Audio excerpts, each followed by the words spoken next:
अस्सलाम वालेकुम नाज़रीन। फ्लड यानी सैलाबन ऐं बरसातुनि जे हवाले सां ख़सूसी ट्रांसमिशन जो सिलसिलो जारी आहे ऐं काश टीवी पारां जेके मुख़्तलिफ़ रिपोर्टर्स आहिनि मुख़्तलिफ़ एरियाज़ में जेके मुतासिरीन आहिनि उन्हनि जे आंजनि खे बयानु करे रहिया आहिनि। हिन वक़्तु असां सां खैरपुर नाथन शाह मां लाइन ते मौजूदु आहे मोहम्मद हसन खोसो। जी मोहम्मद हसन, हिन वक़्तु असांखे आगाह कयो त जेके उते मुतासिरीन आहिनि उन्हनि जी कहिड़ी सूरत हाल आहे ऐं उन्हनि जी वाहुर कीअं पई थिए। बिल्कुल इन वक्त असां खैरपुर नाथन शाह जे मीरसर चौक ते बीठा आहियूं, जिते बोर्ड मुतासिर वॾी तादाद में हिते असां सां गॾु आहिनि ऐं उन्हनि जी शिकायतूं आहिनि त हिन वक़्तु ताईं रेस्क्यू जेको सो अमल मुकमल न थी चुको आहे ऐं माण्हू वॾे तादाद में सवे तादाद में जेको माण्हू उते शहरी पातल आहिनि, जिन खे रेस्क्यू न करण सबबि उन्हनि खे खाद खुराक जी शयुनि जी बि खोट आहे, दवाउनि जी बि खोट आहे ऐं निकिरण जी बि कोशिशि करे रहिया आहिनि, मगर को बि रेस्क्यू न थियण जे करे काफ़ी माण्हू जेको आहे सो फाथल रहिया ऐं संगीन मुश्किलातुनि खे मोड़े। इन हवाले सां असां सां गॾु काफ़ी जेको शहरी आहिनि, अचो त उन्हनि सां ॻाल्हि ॿोल कयूं त वधीक उन्हनि जो छा चवणु आहे। रेस्क्यू जी ज़रूरत आहे हिते। ॿियो त डॉक्टर कोन्हे, को वॾियूं ॾुखायूं आहिनि, ॿियो बीमार थिए माण्हू त काॾे वञे, ज्यादा तादा पाणी आहे। चौफेर हिकु त मच्छर बि एॾो थी पियो आहे, इलाही सारो आहे, राशन बि कोन्हे, दुकानदारी बंदि थी वई, मेडिकल कैंपूं हिते कायम न का बि कान थी आहे, का बि सहूलियत कान्हे का रेस्क्यू फ्लाइट जेके हिते अचनि था जेके बेड़नि वारा, उहे तव्हांखे कहिड़ियूं सहूलियतूं का बि उन्हनि सहूलियत न ॾिनी आहे, न को बेड़े वारे कंहिं खयो आहे, न कंहिं पुछो आहे त काॾे निकिरंदो या न निकिरंदो। तव्हां ॿाहिरि निकिरणु चाहियो था, तव्हांजी असांखे सहूलियत हुअणु खपे, असां निकिरूं या चाहे हिते हुजूं, पर असांखे सहूलियत हुअणु खपे। तमामु संगीन हालात आहे, तमामु माण्हू परेशान लॻा पिया आहिनि, निकिरण ते मजबूर लॻा पिया आहिनि, नंढड़ा बचा कंहिंजा हिते रहियल आहिनि। महिरबानी करे रेस्क्यू असांजी मदद कनि, ॿाहिरि कनि। हिते माण्हू बुख ते पहाड़ थी विया आहिनि, मासूम बचड़ा काॾे निकिरनि, न रेस्क्यू जो माण्हू काई अचनि था असांजी मदद था कनि। सर मां 15 कलाक मां LP पेट्रोल ते फाथल हुयुमि, को बि माना असां लाइ रेस्क्यू न आहे, का बि मदद न आहे, का हेल्प न आहे, बेड़ी न आहे असांजे लाइ, को मदद न आहे, को बि मसइलो असांजे लाइ माना हेल्प न आहे। महिरबानी कयो असां हेल्प कयो। भला जेके हेलीकॉप्टरनि ते जेके अचनि था उहे अचे हिते तव्हांखे रिलीफ ॾियनि था या ख़ाली चकरायूं हलिया अथनि? सरकार को कोन थो मिले रिलीफ, बसि मथां ॾिसूं पंहिंजो माइनो कयूं निकिता हलिया था वञनि। असांखे का बि सहूलियत हिते कान्हे, न खाद पीत जो सहूलियत आहे, न असांखे को रस्ते जो सहूलियत आहे, न को बेड़ी जो सहूलियत आहे। असां सभु सां वटि को बीठा आहियूं त हीअं असांजी बेड़ी करियो ॻोठ वञो। वॾी महिरबानी मोहम्मद हसन। तफ़सीलन आगाह करण जे हवाले सां मोहम्मद हसन खोसे पारां वक़्त ब वक़्तु, हालांकि हू पाण बि हिन वक़्तु खैरपुर नाथन शाह में मौजूदु आहे, उते यकीनन मुश्किलात वारी सूरत हाल आहे। असीं रुख कंदासीं खैरपुर जे इलाइक़े रबड़ी जो, जिते असां सां लाइन ते मौजूदु आहे अवेस गिलाल। जी अवेस, असांखे आगाह कंदा त हिन वक़्तु ज़िले खैरपुर जे मुतासिरीन जी कहिड़ी सूरत हाल आहे ऐं तव्हां वटि कहिड़ा अपडेट आहिनि? जी बिल्कुलु, असां हिन वक़्तु मौजूदु आहियूं रिपड़ी भरिसां ॻोठ निहाल हुजण में, जिते बरसात त पूरी सिंध में तबाही मचाई आहे। ॻोठ निहाल हुजण जा जेके बरसात मुतासिरीन आहिनि उहे बेयारो मददगार आहिनि। हिननि हेठां सामान कढी करे हेठां हिन खां मथे लाड़काणो बाईपास ते अची वेठा आहिनि। हिननि जो चवणु आहे त असांखे हिन वक़्त ताईं हुकूमत पारां या मुख़्तियारकार पारां अहिड़ो को टेंट वग़ैरह बि न आहे ॾिनो जो असां हिकिड़ी मथे छांव कयूं। हिन वक़्तु अहिड़ी निटण उस में असांजा बचड़ा बेयारो मददगार आहिनि, बुखूं काटियूं पिया बरसाति सबबु। बरसाति दौरान जीअं असांजो घर जो चरखो कीअं पियो हले उहा असांखे ख़बर आहे, ॿियो असांजे ख़ुदा खे ख़बर आहे, पर ख़ुदा शहनशाह ॾियण वारो उहो कोन थो छॾे। बाक़ी हिन वक़्तु जेका असांजी पोज़ीशन आहे, असांजो जेको कुझु हुयो घर में उहो बरसाति जे नज़र थी वियो आहे। असांजा माल जेके आहिनि उहे बरसाति में मरी विया, असांजा फसल तबाह थी विया। असां सिर्फ़ु जानियूं बचाए ऐं जेको कुझु सामान घर जो कढी सघिया आहियूं उहो असां रोड ते आंदो आहे। पर हाल हिन वक़्तु असां बुखूं काटण ते मजबूर आहिनि। असांजो जेको घर जो चुल्हो आहे उहो बि हिन वक़्तु कोन पियो ॿरे। हीअ बेयारो मददगार आहिनि ऐं हिननि वसारनि खां इहा पुरज़ोर अपील कई आहे त ख़ुदा कारण इंसानियत जे नाते असांजी मदद कई वञे ऐं असांखे एतिरो ॾियो जो हिकिड़े 2 वेलनि जी मानी ॾियो असांखे, जीअं असांजा बचड़ा जेके आहिनि उहे पेट पंहिंजो पाले सघनि। ऐं हिन वक़्तु असांजा बच्चा बुखुनि ते ऐं मच्छरनि जे हिन आज़ार में बीमार थी पिया आहिनि ऐं असांखे हिकिड़ी का अहिड़ी तिबी इमदाद बि न आहे ॾिनी वञे। मुख़्तलिफ़ बीमारियुनि हिते जनमु वरितो आहे। असां बीमारनि जी कयूं या पंहिंजा सिर लिकायूं, केॾांहुं वञूं। हिननि पुरज़ोर अपील कई आहे त ख़ुदा कारण असांजी मदद करे असांजी जानियूं बचायूं। वॾी महिरबानी अवेस गिलाल। तफ़सीलन आगाह करण जे हवाले सां हींअर असीं रुख कंदासीं रिसालदार जो, जिते असां सां काश टीवी जो नुमाइंदो करम खान जखराणी मौजूदु आहे। महिरबानी करम खान, तव्हां मुसलसल आगाह कयो पिया रिसालदार जे हवाले सां। यूसी मलगुज़ार जे हवाले सां मुख़्तलिफ़ इलाइक़ा जेके हिन वक़्तु बि पाणी हेठि आहिनि ऐं असांखे आगाह कयो त उतां जी सूरत हाल हिन वक़्तु जेका केतिरा ॾींहं बारिश बंदि थिया आहिनि थी विया आहिनि ऐं बंदि थियण बावजूदि कीअं पिया ॾिसो मंज़र ऐं पाणी जी सूरत हाल कीअं आहे ऐं निकासी आब जो सिलसिलो कीअं पियो हले। जी हिन वक़्तु असां मौजूदु आहियूं यूसी मलगुज़ार ॻोठ सैफल खान जखराणी में, जिते बरसाति गुज़रण बावजूदि बि इंतिज़ामिया हिते पहुची न सघियो आहे। हिते मारूड़नि जेके आहिनि असां सां गॾु मौजूदु आहिनि, अचो त उन्हनि सां ॻाल्हि ॿोल करायां थो तव्हांखे। सर यूसी मलगुज़ार में असां हिते मौजूदु आहियूं, हिन टाइम शुक्रगुज़ार आहियूं मीडिया वारनि जो त हिन तकलीफ़ पाणी में हिते आया आहिनि। ॻोठ दिलमुराद जखराणी, ॻोठ गोमाज़ी खान जखराणी, इहो ई हशर, इहो ई मीडिया वारा ॾिसनि था बीठा आहिनि। इन जा शुक्रगुज़ार आहियूं। न को राशन आहे, न को टेंट आहे, न को डॉक्टर जो सहूलियत आहे, नंढड़ा सभु बीमार आहिनि। तव्हां वटि को इंतिज़ामिया वारो आयो न को तपेदार आयो आहे, अख़्तियार गुलाटो आहे, उहे पंहिंजे गुलाटनि जी अॻुवाणी में आहे। न को DC आयो आहे, न को SDM आयो आहे, को बि आला अमलदार न आयो आहे। असांजो हालत तव्हांजे साम्हूं आहे। असां बिल्कुलु बेअरो मददगार आहियूं। असांजो घर सभु किरी पट थी पिया आहिनि, न राशन आहे, न तंबू आहिनि। मुख़्तियारकार तपेदार मनपसंदि माण्हुनि खे ॾियनि था। असां वटि हिन वक़्तु एॾा 12 ॾींहं थी विया आहिनि बरसातियुनि ते, हिन वक़्तु असांजो को लड़ी केरु न आयो आहे। असां ताहूं करे असां वेठा आहियूं। महिरबानी करे असां अपील कयूं था मथे ऑफिस वाला ऑफिसरनि खे असांजी मदद कयो। तव्हां जेके ॻोठाणनि जा ॻाल्हियूं हुया उहे ॿुधा, उन्हनि जो चवणु आहे त असां वटि इंतिज़ामिया हिन टाइम ताईं केर बि न आयो ऐं न कोई असां को हाल पुछणु आहे। असांजा बच्चा बीमार आहिनि, जेके घर आहिनि उहे रही पट थी विया आहिनि।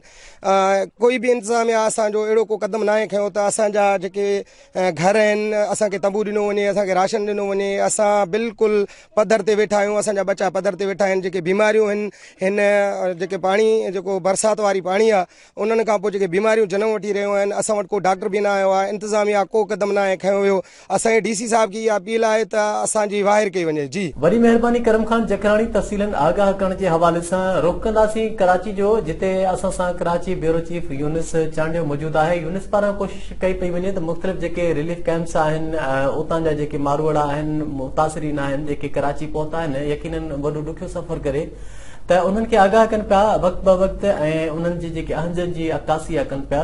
वॾी महिरबानी पीर यूनिस असांखे आगाह कयो त हिन वक़्तु कराची में जेके बोर मुतासिरीन आहिनि उन्हनि जो छा चवणु आहे ऐं उन्हनि खे कहिड़े क़िस्म जी रिलीफ मुहैया कई पई वञे। काश टीवी पारां जेको कराची जे मुख़्तलिफ़ बरसात मुतासिरनि जी कैंपनि जी सर्वे करण खां पोइ हिन बरसात मुतासिरनि जा दुख ऐं दर्द असां तव्हांखे हिन पंहिंजे TV चैनल ज़रिए तव्हां ताईं पहुचाईंदासीं, ॿुधाईंदासीं। हिन सिलसिले में असां जेको आहे हिन बरसात मुतासिरनि सां ॻाल्हि ॿोल कंदासीं त संदन छा चवणु आहे। हिते तव्हांखे हुकूमत तरफ़ां जेको आहे को खाद खुराक हिन सां गॾोगॾु ॿियो को बंदोबस्तु खाद खुराक मानी पाणी मिले थो, बाक़ी रिलीफ वग़ैरह जो कोई इम्कान न आहे। बाक़ी असांखे मदद असांजी कई वञे। ज़ाहिर आहे असांजा घर ॿुॾी विया, असां सफ़ाई बेघर वेठा आहियूं, असांजी मदद लाइ कोई न आहे। तुंहिंजो को सिंध हुकूमत खां मुतालबो सोना आहे दरख़्वास्त कर में बिलावल के आधार का घर ॾाढा सॼा ॿुॾी विया। कई शहर में बची हालात सुठो हुते वेठा जिदा स्कूल में से कुछ मिले भी ना, तो खाली थेलू ॾेई आधो पितो निकिरी आया आहियूं न, हिकु सॼो न कई आहे। हर शइ असांजी वई, हाणे असां ओॾो लुड़ंदा आया आहियूं, कुझु बि न आहे। असांजा घर घाट सभु विया आहिनि। हाणे असांजी जेका सरकार कंदी मदद करे असां सां मदद असां सां जेका थिए तव्हां कयो। असां मिटी में वेठूं था, रिली बि न बची आहे जेको मथां ॿुधो। सर किथां आया आहियो? सर शरात करूं तव्हांजो को हुकूमत खां मुतालबो? सर मुतालबो हुकूमत ख्याल करे सबसे बड़ी काम वजीर को करता है। हिते आया आहियूं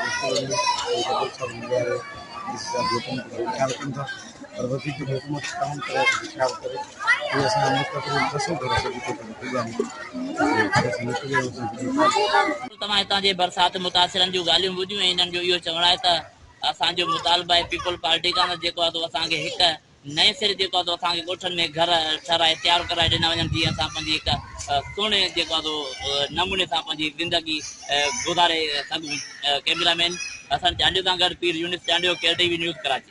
वॾी महिरबानी पीर यूनिस चांडियो असांखे कराची मां आगाह करे रहियो हुयो ऐं मुतासिरीन सां ॻाल्हि ॿोल पूर्ण कराई। हींअर रोकंदासीं सालेह पट जो, जिते असां सां काश टीवी जो नुमाइंदो मौजूदु आहे मुमताज़ भंबरो। मुमताज़ भंबरे पारां पूर्ण कोशिश कई पई वञे त उतां जी जेकी एक्टिविटीज़ आहिनि उनखे बयानु कयो वञे। हिन वक़्तु सालेह पट में बारिश ऐं जेके ॿोर मुतासिरीन आहिनि उन्हनि जे लाइ फ्री मेडिकल कैंप क़ाइमु कई वई आहे, उन जे हवाले सां तफ़सील वठंदासीं। जी मुमताज़, आगाह कजो त हिन कैंप्स जे हवाले सां केतिरो फ़ाइदो थिए पियो ऐं माण्हुनि खे कहिड़े अंदाज़ में रिलीफ फराहम कयो पियो वञे। जीअं त हिन वक़्तु असां मौजूदु आहियूं सालेपट में मेराण पंप ते, जिते सुनी राब्ता काउंसिल सालेपट जे तरफ़ खां फ्री मेडिकल कैंप लॻाई वई आहे बरसाति मुतासिरनि जे लाइ, जिते बरसाति मुतासिरनि खे मुफ़्त दवा फराहम कई पई वञे। अचो त हिते मौजूदु जेके माण्हू आहिनि उन्हनि सां ॻाल्हियूं कंदासीं त उन्हनि जो हिन कैंप जे बारे में छा चवणु आहे। ॾाढो ई सुठो कमु आहे। हिते मदरसो आहे, इहो वली अल मुर्तज़ा तालुमुल उस्ताद धणी बख़्श ऐं उन तमामु सुठो कमु कयो आहे। हिते यूसी पीर इखलास अली शाह रोड़ी तालुको आहे ऐं मच्छरनि जे करे काफ़ी बीमारी थी वयूं आहिनि ऐं उन जे करे माण्हू बीमार आहिनि। ॿाहिरनि में जेको आहे डायरिया थी वई आहे, मोशन आहिनि, दवा मिले थी, इलाजु भलो आहे। ऐं अॼु कैंप खे चोथों ॾींहुं आहे ऐं इनशाला हे 3 ॾींहं अञा ॿियो बि जेको आहे सो हलंदी। ऐं अहल सुन्नतुल जमात MSO ऐं पाकिस्तान जा जेके बि तमामु मुख़ैर अदारा आहिनि अल्हम्दुलिल्लाह उहा असां सां तावन में आहिनि। तक़रीबन चोथों ॾींहुं आहे, अल्हम्दुलिल्लाह असां तक़रीबन 600 पेशेंट जेको आहे सो किरास करे चुका आहियूं ऐं इनशाला आईंदा जेके 3 ॾींहं आहिनि उन्हनि में बि असां वटि वाफ़र मक़दार में इनशाला दवा पहुचे थी पई ऐं इनशाला दोस्त जेका आहिनि इदारा असां तावन में आहिनि ऐं असांजी रहनुमाई कनि था पिया, दवा असां वटि पहुचाइनि था। लेकिन कुझु किल्लत असांखे थिए थी पई जो काथे का मेडिसिन असांखे नथी पहुचे, जीअं पैराडोल वग़ैरह आहे। सभ खां पहिरियों मां तव्हांखे थोराइतो आहियां जेके तव्हां आयो ऐं अल्हम्दुलिल्लाह अची करे विज़िट करे ऐं तव्हां हाल अहवाल वरितो आहे। अल्हम्दुलिल्लाह हिन इलाइक़े में जीअं सैलाब या बरसातनि खां पोइ माण्हुनि जा घर टही विया, फसल तबाह थी विया, उन सां गॾोगॾु बारिश ख़तमु थियण खां पोइ बीमारियूं घर करे वियूं। उन में तक़रीबन हर घर में जेकॾहिं 5 भाती आहिनि त 4 भाती बीमार आहिनि। अल्हम्दुलिल्लाह असां महसूसु कयोसीं हिन इलाइक़े में त गुरबत घणी आहे, उन गुरबत खे महसूसु कंदे असां हिकु इहा रिलीफ कैंप हई आहे। अल्हम्दुलिल्लाह तक़रीबन अॼु 3 ॾींहुं आहे जेको मुसलसल हले थो पियो, सुबुह खां वठी शाम ताईं। साईं, तव्हां सां कंहिं सरकारी इदारे जो हिन में तावन आहे या कंहिंजो तावन आहे?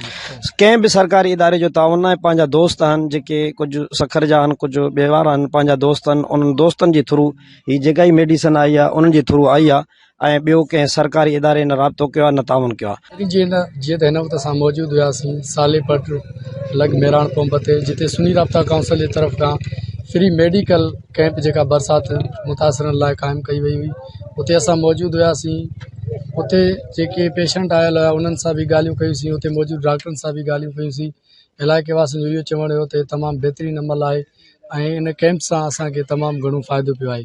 कैमरामैन रिज़वान अली बमरो सां गॾु मुमताज़ अली बमरो, KTV न्यूज़ सालियापट। वॾी महिरबानी मुमताज़ भंबरो तफ़सीलन आगाह करण जे हवाले सां। ऐं हाणे रुख़ कंदासीं भिरिया रोड जो, जिते हुसैन बख़्श मरी असां सां लाइन ते मौजूदु आहे ऐं हुसैन बख़्श मरी पिणु ॿियनि रिपोर्टर्स जीअं वक़्त ब वक़्त जेके लम्हा ब लम्हा जेके उतां जा मुतासिर आहिनि उन्हनि खे कवर कनि पिया। हुसैन बख़्श, असांखे आगाह कजो त हिन वक़्तु भिरिया रोड जी सूरत हाल जेके मुख़्तलिफ़ इलाइक़नि जी आहे कीअं पिया ॾिसो ऐं हिन वक़्तु तव्हां किथे मौजूदु आहियो? जी बिल्कुलु, असां हिते मौजूदु आहियूं गवर्नमेंट प्राइमरी स्कूल ॻोठ नसीर खान मरी। हिते 2 स्कूल आहिनि, मिडिल स्कूल ऐं जेको आहे सो मिडिल स्कूल ऐं प्राइमरी स्कूल। उन्हनि जी हीअ हालत आहे, ॾिसी सघो था त पाणी हिन हेतिरी सतह ताणी पहुची वियो आहे, स्कूलनि में अंदरि पाणी दाख़िल थी वियो आहे ऐं हिते जेको आहे सो तक़रीबन 8-10 ॾींहं गुज़रण बावजूदि कंहिं बि सिस्टम न कयो वियो आहे। हिन पाणी खे निकाल करण जो को बि सिस्टम न कयो आहे। स्कूल बिल्कुलु तव्हां ॾिसी सघो था हिते। ऐं हीअ प्राइमरी स्कूल आहे, हीअ जेको आहे सो मिडिल स्कूल आहे ॻोठ नसीर खान मरीम जे। त हीअ स्कूल में जेके पहिरियां बरसातूं पयूं त जेके मुतासिरीन हुया बरसातुनि जा उन्हनि अची पंहिंजो सामान सड़ो हिते अची रखियो। उन खां बाद में हिते हिन स्कूल जेके मथी लेवल ते हुया हिन जे मथां ई हुई त पाणी पहिरियां दाख़िल न थी सघियो। जॾहिं बारिशुनि ज़ोर भरियो, जेको सैलाबी मथां खां जेको लाखावड़ खां पाणी आयो उन में जेको आहे हीअ स्कूलनि में पाणी दाख़िल थी वियो। जेके मुतासिरीन हुया बारिश जा उहे हितां निकिरी करे कंहिं महफ़ूज़ जॻहियुनि ते पहुची विया आहिनि। हिन स्कूलनि जी तव्हां हालत ॾिसी सघो था, जेको अंदरि फर्नीचर पियो आहे उहो बिल्कुलु तबाह थी चुको आहे। जेके दरवाज़ा आहिनि या जेके आहिनि उन्हनि खां क्रॉस करे पाणी अंदरि कमरनि स्कूलनि में बेंचूं वग़ैरह उहो बि ख़राबु कंदो, अॻिते वधंदो बि थो वञे। ऐं ॾींहों ॾींहुं जेको आहे सो हिन पाणी जी सतह आहे जेकी लाखावट खां मेहरापुर खां वधंदो खंड हणंदो ही हिते मौजूदु ही हेठाहीं वारो इलाइक़ो आहे जेको त हिते मौजूदु पाणी अची पइजे थो त पाणी जी सतह ॾींहों ॾींहुं वधंदी थी वञे ऐं हिकिड़ी बारिश त हिकिड़ो अलाह जे तरफ़ खां हिकिड़ो अज़ाब इंसाननि ते चई सघिजे थो पर जेको हींअर हालात इहे आहिनि त पाणी हिन खे नेकाल करण जो को सिस्टम न आहे कयो वियो MPA Syed Murad Ali Shah MPA Syed Murad Ali Shah MNA Syed Ibrar Ali Shah जे तरफ़ां को बि हिते जेको आहे सो ग़रीब माण्हुनि खे रिलीफ फंड न ॾिनो वियो आहे न ई हिन पाणी खे नेकाल करण जो को सिस्टम कयो वियो आहे। जी तमाम रिपोर्टर्स जी वॾी महिरबानी जिन असांखे आगाह कयो ऐं काश टीवी जी फ्लड स्पेशल ट्रांसमिशन जो सिलसिलो जारी रहंदो ऐं हिन ट्रांसमिशन में मुख़्तलिफ़ इलाइक़नि मां रिपोर्टर्स असांखे आगाह करे रहिया आहिनि ऐं वक़्त ब वक़्त ऐं लम्हा ब लम्हा तव्हांखे आगाह कंदा रहंदासीं। वधीक ख़बरुनि ऐं अपडेट्स जे लाइ ॾिसंदा रहो काश टीवी या विज़िट कयो असांजी वेबसाइट www.kashnewshd.com।